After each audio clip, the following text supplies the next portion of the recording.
मलाई भन। यदि मलाई भन भनेर भन्नु पर्यो भने इङ्ग्लिसमा टेल मी। अर्को छ मीको ठाउँमा मैले अस लेखेँ। अस भनेको हामीलाई। यदि हामीलाई भन भनेर भन्नु पर्यो भने टेल अस। टेल सीता। अर्को छ टेल सीता। सीतालाई भन अथवा रामलाई भन टेल राम। गीतालाई भन टेल गीता। यसरी चाहिँ वाक्यहरू बनाउन सक्नुहुन्छ। अर्को छ टेल एनिथिङ। सबै कुरा भन, जे पनि भन। यदि भन्नु पर्यो भने tell anything. Tell anything. Tell anyone. Anyone भनेको जो कोही। जो कोहीलाई भन भनेर भन्नु पर्यो भने टेल एनीवान। टेल एनीवान। जो कोहीलाई भन। Tell the truth. सत्य कुरा भन। Tell the truth. ट्रुथ भनेको साँचो बोल्नु, सत्य। सत्य कुरा भन।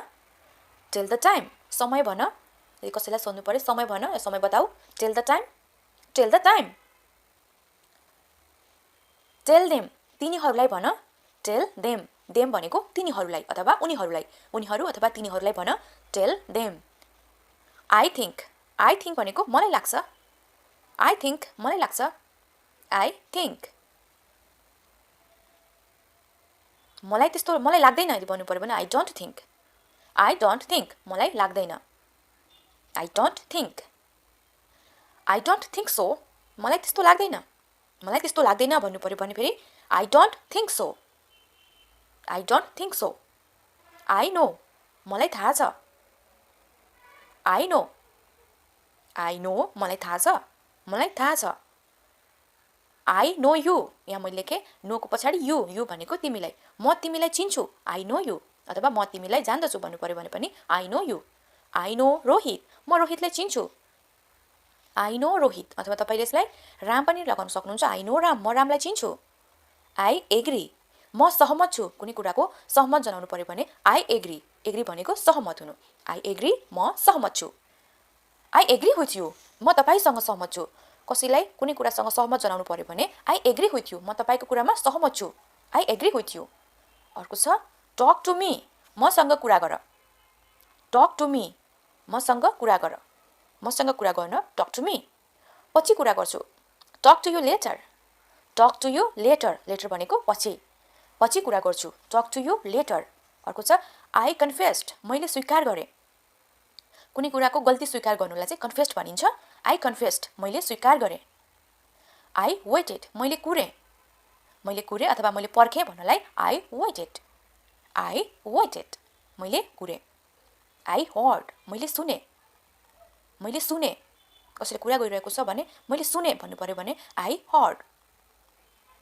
मैले सोधेँ। I asked. I asked. मैले सोधेँ। मैले सोधेँ। I asked. I asked first. मैले पहिला सोधेको। मैले पहिले सोधेँ भन्नु पर्यो भने I asked first. I asked first. मैले पहिले सोधेँ। मैले उसलाई सोधेँ। आई आस्क्ड हिम। यदि महिलालाई जनाउनु पर्यो भने चाहिँ हर। I asked her. मैले उनलाई सोधेँ। I told. मैले भने। मैले भने भन्नु पर्यो भने I told. I told you. मैले भने। मैले भने आई टोल्ड। यदि मैले तिमीलाई भनेको थिएँ भन्नु पर्यो भने फेरि यु थप्ने पछाडि I told you. I told you. मैले तिमीलाई भने या मैले उसलाई भने भन्दा आई टोल्ड हिम। मैले उसलाई भने। I told him. मैले उनलाई भने। I told her. I told her. मैले उनलाई भने। I told him. मैले उसलाई भने। म रिसाएको छु। I am angry. I am angry. म रिसाएको छु। I am angry. एङ्ग्री भनेको रिसाउनु। म तिमीसँग रिसाएको छु। यदि भनेर चाहिँ यदि तपाईँहरूले कसैलाई भन्नु पर्यो भने I am angry with you. I am angry with you. म तिमीसँग रिसाएको छु। म एक्लै छु। यदि कसैले सोध्यो त को छौ भनेर सोध्यो भने चाहिँ म एक्लै छु भन्नु पर्यो भने इङ्ग्लिसमा बोल्दा I am alone. I am alone. म एक्लै छु। म यहाँ एक्लै छु। I am alone here. Here भनेको यहाँ। I am alone here. म यहाँ एक्लै छु। I am alone now. म अहिले एक्लै छु। नाउ भनेको अहिले। म अहिले एक्लै छु। I am alone now. I am alone now. I am grateful. म तपाईँप्रति कृतज्ञ छु। म आभारी छु। I am grateful. I am grateful भनेको आभारी। Grateful. I am thankful to you. म तपाईँप्रति आभारी छु। I am thankful to you. म तपाईँप्रति आभारी छु। I am thankful to you. म खुसी छु। I am happy. I am happy. म खुसी छु। I am happy. अर्को छ I am happy for you. म तिम्रो लागि खुसी छु अथवा म तपाईँको लागि खुसी छु भन्नु पर्यो भने I am happy for you. I am happy for you म तिम्रो लागि खुसी छु म तयार छु आई एम रेडी म तयार छु आई एम रेडी म तयार छु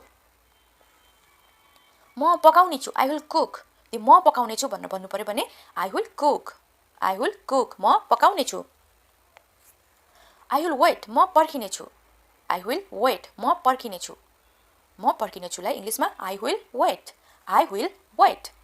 आई विल हेल्प म सहयोग गर्छु आई विल हेल्प म सहयोग गर्छु अथवा म मद्दत गर्छु भन्नु पर्यो कसैलाई भने I will help I will work म काम गर्नेछु भनेको इङ्ग्लिसमा आई विल वर्क म काम गर्नेछु म कोसिस गर्छु आई विल ट्राई अथवा म प्रयास गर्छु भन्नु पर्यो भने आई विल ट्राई म कोसिस गर्छु मैले त्यो देखेँ कुनै कुरा देख्नु भयो भने मैले देखेँ त्यो भन्नु पर्यो भने आई स द्याट मैले त्यो देखेँ आई स द्याट मैले त्यो गरेँ भन्नुलाई आई डिड द्याट मैले त्यो गरेँ आई डिड द्याट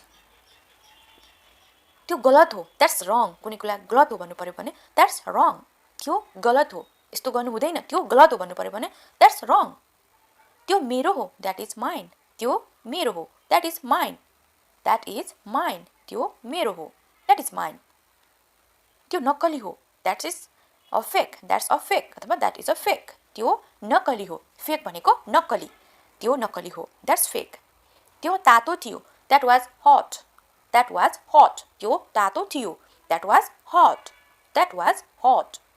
त्यो मजाक हो द्याट्स अ जोक त्यो मजाक हो द्याट्स अ जोक त्यो मजाक हो त्यो मेरो लक्ष्य हो यो कुनै कुरा तपाईँको लक्ष्य छ भने चाहिँ इङ्ग्लिसमा भन्दा द्याट्स माई एम भनेको लक्ष्य that's my aim thanks for watching यति नै भ्युअर्स आजको लागि भिडियोलाई लाइक गर्नुहोला